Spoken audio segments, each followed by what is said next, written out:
Resistance 4 was unsuccessfully pitched to Sony a while ago. Former Insomniac Games founder and CEO Ted Price revealed that the studio had pitched Resistance 4, but Sony refused. Speaking on the latest episode of the Kinda Funny Games cast, when asked about something the studio had come up with without getting it greenlit, Price picked this game, Resistance 4. "We did pitch that one, and it was a wonderful concept.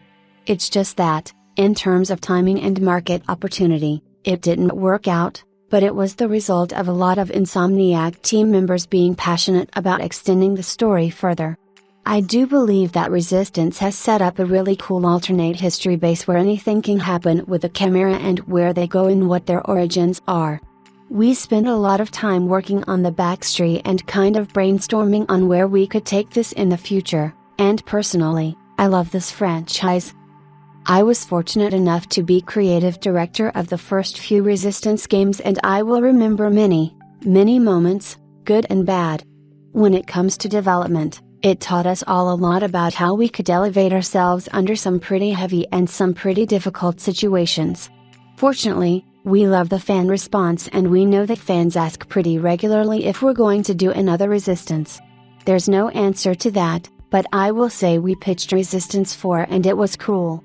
When asked whether he thought Resistance 4 could still happen at some point in the future, Price replied, "Honestly, I hope so.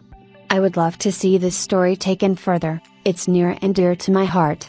There are so many cool things about it." Resistance 3 was intended to end that chapter of the franchise with the way that we ended with Capellium closed a lot of loops on various smaller story items. We wanted to do that so we would have more options in the future, whether we were to go ahead with more Resistance games or take another turn. When you work on a franchise for a long time, it's nice to have a chance to move on to something else. At the same time, it's also nice to be able to come back to it. Fortunately, because we're part of Sony and Sony owns the intellectual property of Resistance, we will always have that opportunity to revisit Resistance. If it works out again, as a fan, I'm going to be pretty excited.